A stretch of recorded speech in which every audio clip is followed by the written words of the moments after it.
Good morning, everyone. Welcome to Living in the Light and our continued discussion of Swamiji's words in the little pamphlet, A New Dispensation. So let's begin with a prayer. Heavenly Father, Divine Mother, Friend, Beloved God, Jesus Christ, Babaji Krishna, Lahiri Mahashaya, Swami Sri Yukteswar, Beloved Master, Paramhansa Yogananda, Saints of all religions, dearest friend Swami Kriyananda, humbly we bow to you all. Help us to open our hearts without any fear or reservation. Help us always to know that you love us unconditionally, and whatever you ask of us, whatever you bring to us, is always to bring us closer to your heart, to bring us closer to our own reality of perfect love and perfect bliss. We are your children. Mother, care for us always. Om. Peace. Amen.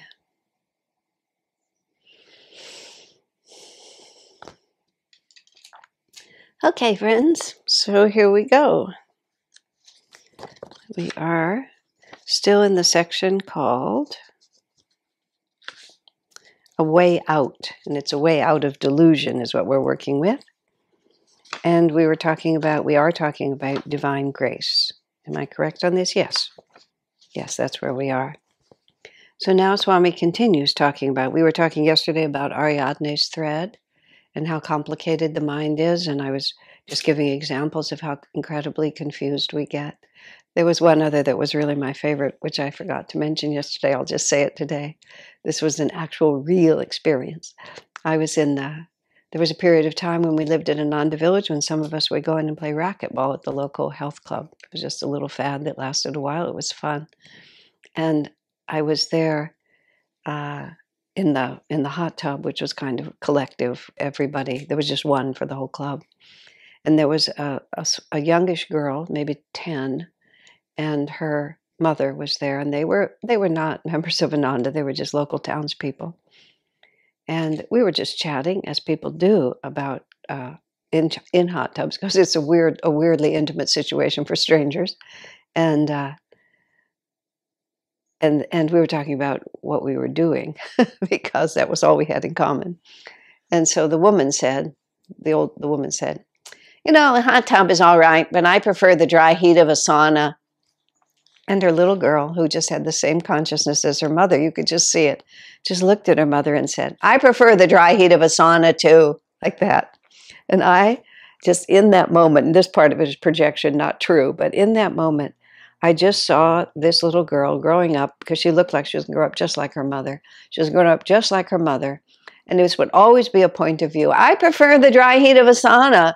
And her husband would say, let's put in a hot tub. You know I don't like hot tubs. You know I prefer the dry heat of a sauna.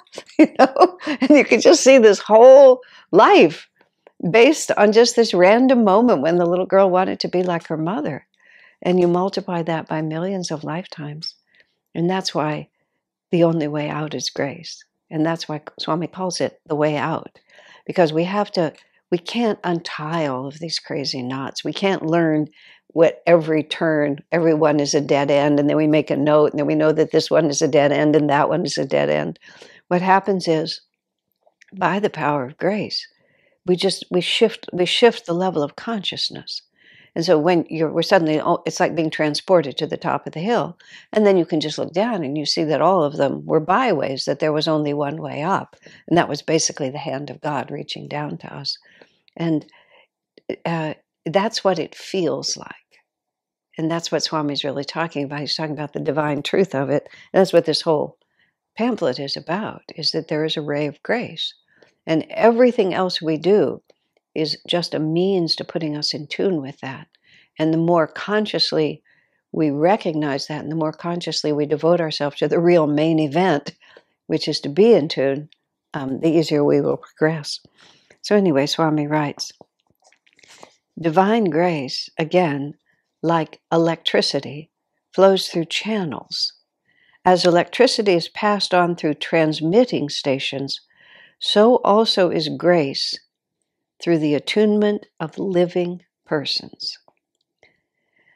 In one of the most fascinating, this is another aspect that Swami's putting in here, which is, and this goes back to those who seek attunement with others who are more advanced than they are on the path, advance more than those who don't. Because what we're talking about here is, yes, the master is the guiding force.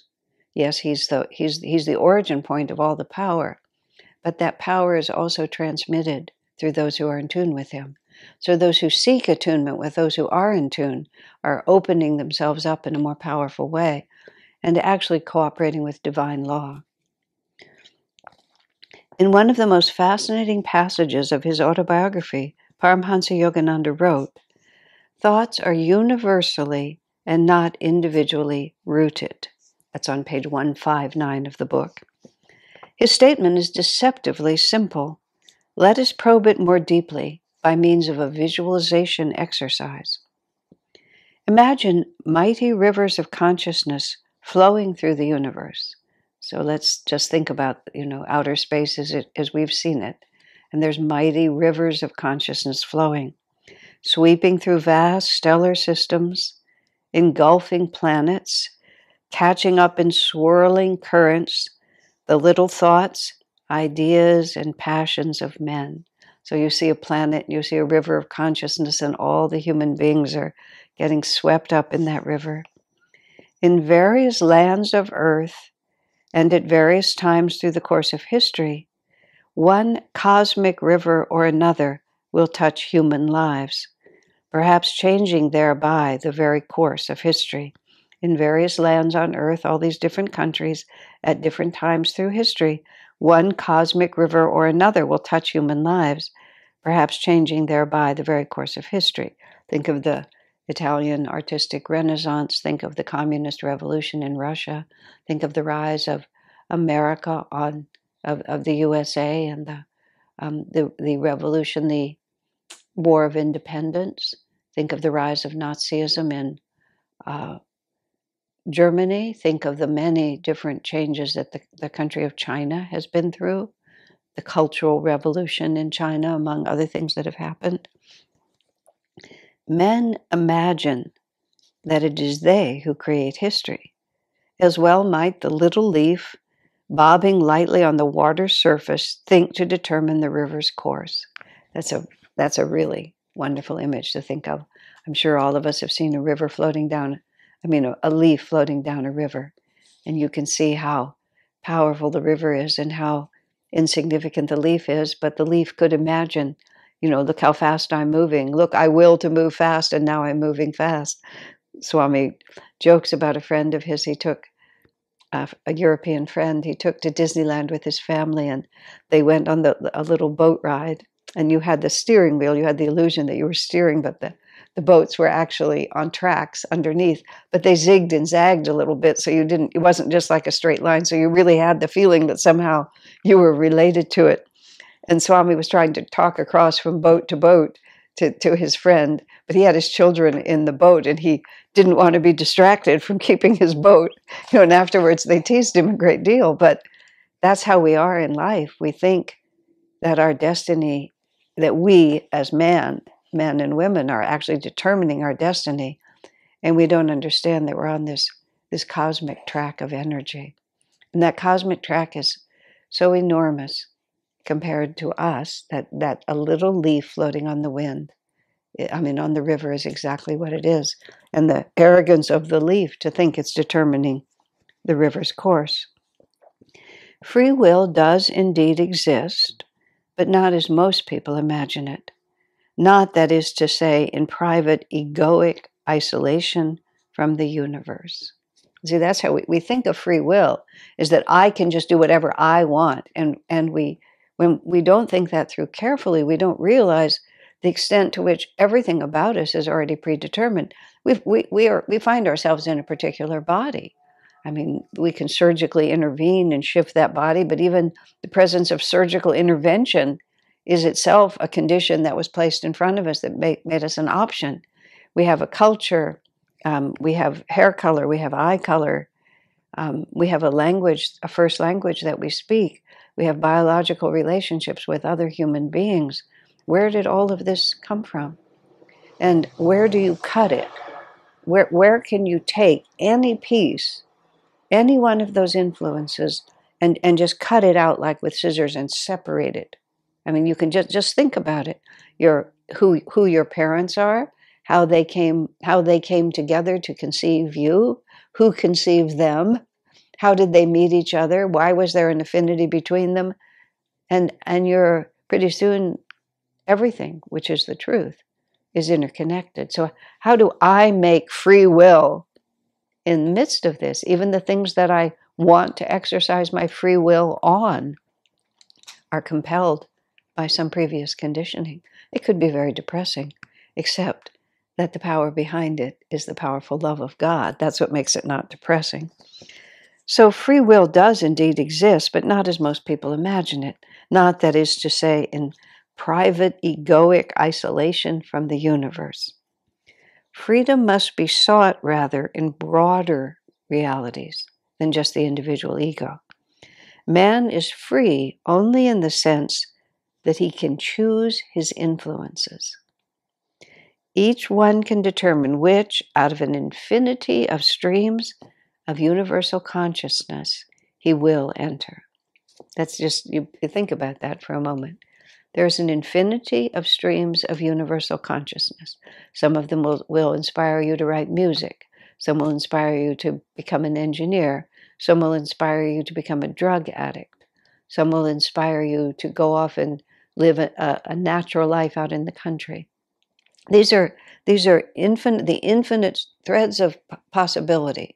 Some will lead you to autobiography of a yogi, and will cause you to feel that that is a true book. Some will lead you to the Catholic Church, or to emigrate to Israel so that you can carry on the destiny of the Jewish people.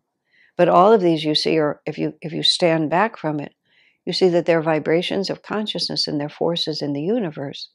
And they will influence us and take us in a certain direction.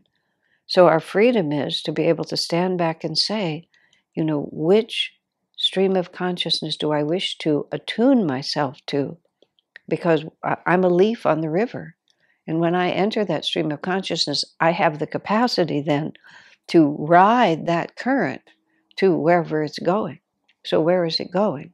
See, this is the folly that people, especially, it's characteristic of young people, but it can be quite as common among older people, that we just insist that I can do whatever I want, that this current is not going to take me to its obvious destination. That's how people get into addictions. It's obvious where this is taking me, but I'm pretending it's not. I've aligned myself with this stream of consciousness, and I can see the end point of it, but I'm going to pretend it's not true. I'm pretending that I still have free will and I'm making my own decisions. We see it all around us, but the unfortunate results of it are self-evident. So each one can determine which, out of an infinity of streams of universal consciousness, he will enter. The rivers of history are extraordinarily powerful. The great majority of men and women, failing to tune into them consciously, are swept helplessly hither and yon by the merest ripples. My parents and I never were in tune on the level of spiritual philosophy. So I was never able to have any actual real philosophical conversations with them because it just wasn't their inclination. But when my mother was toward the end of her life, and I became very involved with them again in the last years of their lives, even though I left home when I was 18. But they needed care at the end. And because death was going to be the end of the story that we were on at that point, the plot line was leading to death. I said to my mother one day, how do you feel about death? Are you afraid? And she said no, which I think she wasn't. It was very sweet. She said no, but as it happened, I believe it was a presidential election year, if I'm not mistaken. But there was some interesting American politics happening at that time. And my mother sort of said, no, I'm not afraid of dying. But then she said like this, but I hate to think of all of this going on and me not being here to be part of it. I thought, well, that is a way to think about it, isn't it? And I knew at the time she was referring to the politics and the interesting national developments and all that. It was a river, a current of the river that she was always really interested in following. Nowadays, many people in the U.S. are quite concerned about national politics and the way things are developing, and many people are leaves on that particular current, and they feel that their destiny is being determined by these historical forces, and they're caught up and they're tuned into it and committed to it as a reality. It's not that it isn't a reality, but it's one that we can tune ourselves into, and it's one that we have to decide whether or not it's really the defining force of our lives. And these are the questions we have to ask. So he says the rivers of history are powerful, and the great majority of people just failing to tune into them consciously are swept helplessly hither and yon by the merest ripples. Good news today, bad news tomorrow. Geniuses, on the other hand, may, and saints invariably do, flow serenely and joyously with the flood until they reach the ocean of cosmic consciousness and freedom from all bondage. Let's see, what exactly is he saying? The rivers of history are powerful. Oh, that they're not tossed helplessly about. That geniuses, and they hold their own center in the midst of the river. Ordinary man, yes, here it is. A genius focuses on what he's trying to accomplish, whether it's artistic or engineering or scientific or whatever he might do. He just focuses on exactly what he's doing. Steve Jobs was legendary in the Silicon Valley where I live, and really in the whole world, for his absolute capacity to live outside of what was going on, but to see where he wanted to go and how others would go with him. When people would talk to him about market research or asking what people wanted, he said, they don't know what they want because I haven't invented it yet. And it sounded arrogant, but it was just the truth. I haven't invented it yet. I will invent it, and then they will want it. And that's the genius level that moves with its own reality. I mean, even just in small things, when he was choosing colors for one of his products, people wanted him to sort of test different colors, and he absolutely refused to. Because, he said here, ordinary man is caught up in fads of the moment, and he drifts passively, more often than not, into stagnant bywaters from which death alone rescues him at last. Swami never minces words. He moves passively into stagnant bywaters from which death alone rescues him at last. Instead of the freedom claimed by him as his inalienable human right, he achieves mere bondage to outwardness and to ego. See, this is what Swami's talking about. People, there's the flow of society. This is what he's talking. The flow of history is extraordinarily strong. Society is just going in a certain way.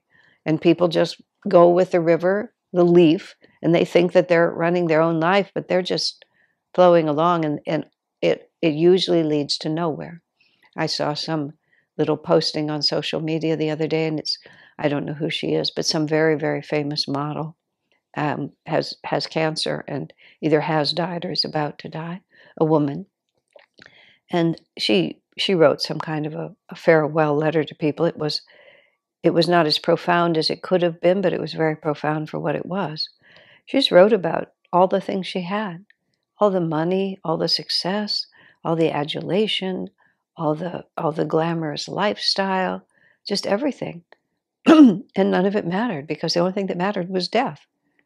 And she didn't finish the story about how you should live, but she was reminding people it didn't matter how many expensive shoes she had in her closet. When death comes for you, death comes for you. Just like that.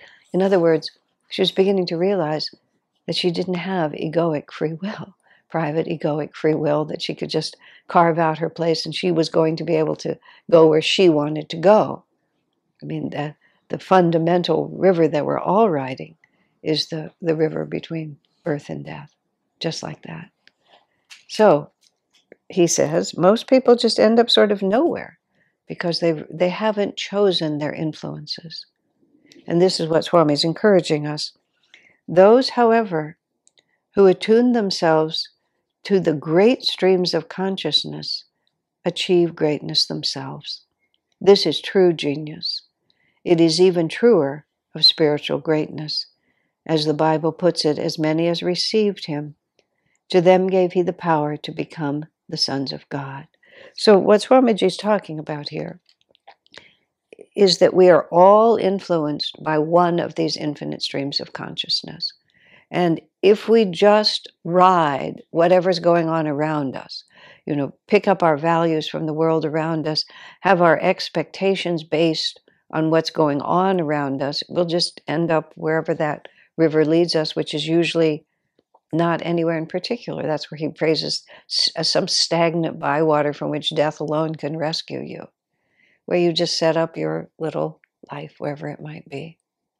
But he said true geniuses and all saints, find that cosmic ray that is leading us not just into stagnant bywaters in the end of the body, but actually is taking us through all of this other chaos into the ocean of bliss. But it's a conscious choice of attunement. That's what this whole thing is about. Into this valley of the shadow of death, earth's sorrowful realm, God from time to time, through the agency of one of his awakened sons, sends the ray of light that I have described. Many are the rays that he has sent throughout history. Now Swami's talking about the avatars, the descent of the great masters. Ever and again through your awakened sons, the answer comes. That's what we say in the Festival of Light every week. We reach the point in our own lives, we say, what is real? Everything that I thought was light was but darkness. Who am I in reality? For what end was I made?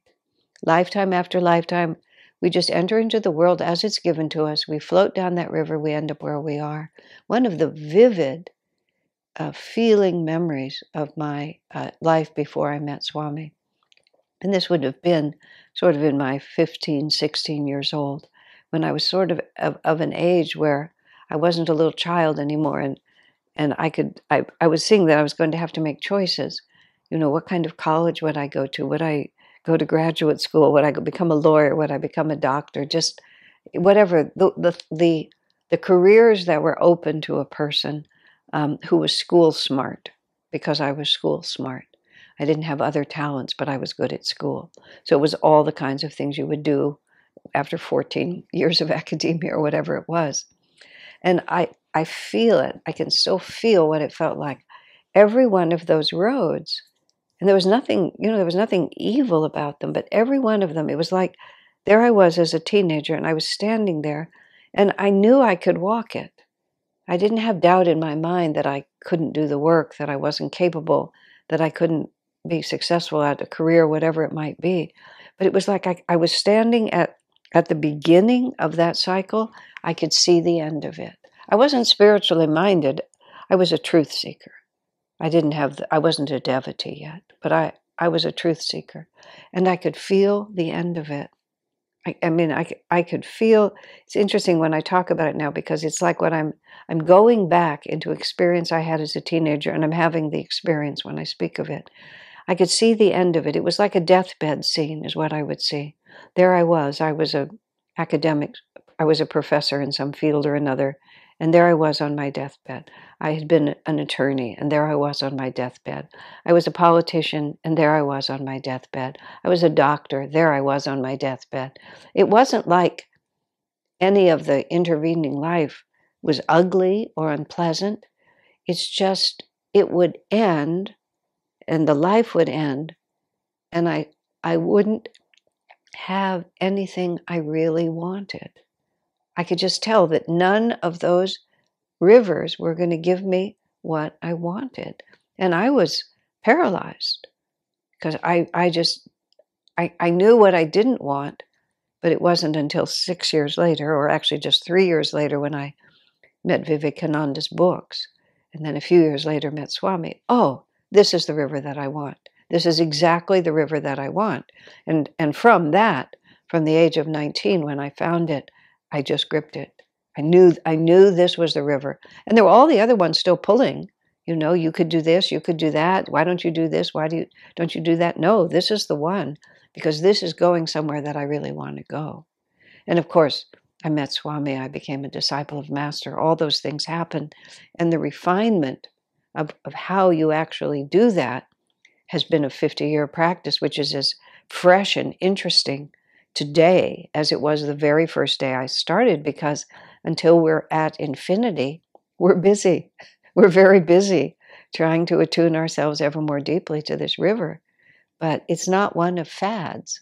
It's not one of historical civilizations that rise and fall.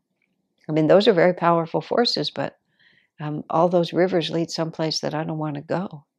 Well, the actual word is that wonderful slang. Swami did not really care much for slang, but he liked this one.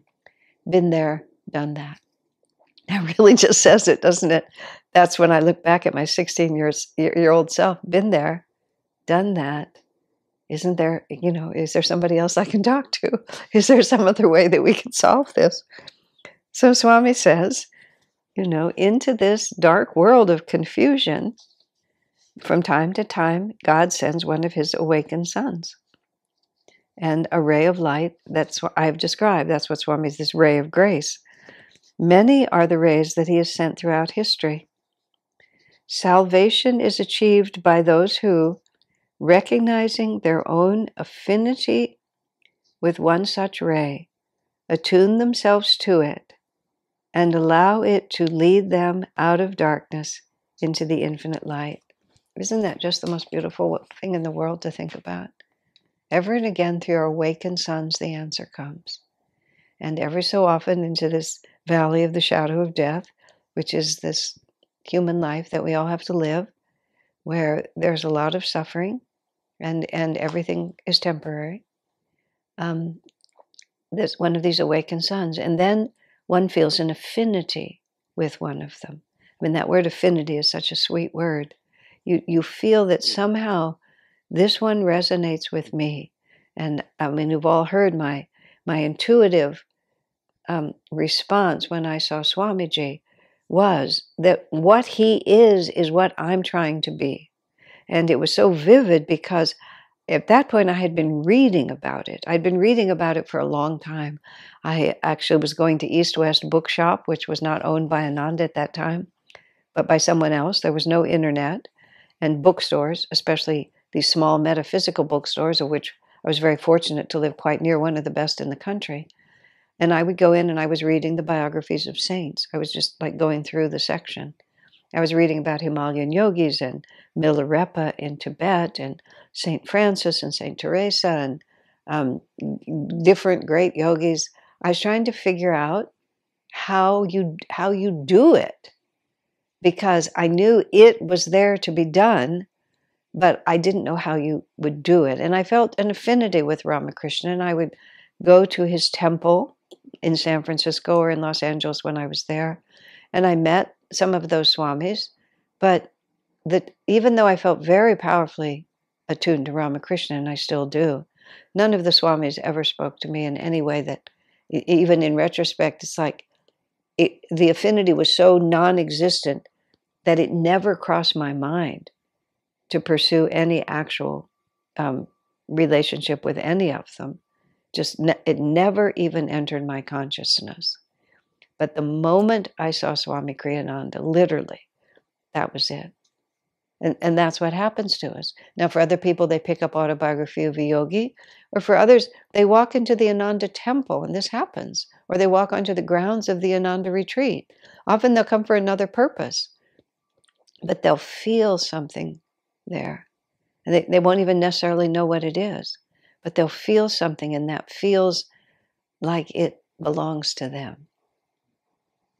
And those who have the courage and the good karma and the imagination and the willpower will then begin to separate themselves out from whatever river of consciousness in this vast universe they've been floating on for all that time, and will begin to try to choose to attune to this one. And that's the whole spiritual path. That's what Swami's trying to teach us here. So, my friends, thank you, and we'll see you tomorrow.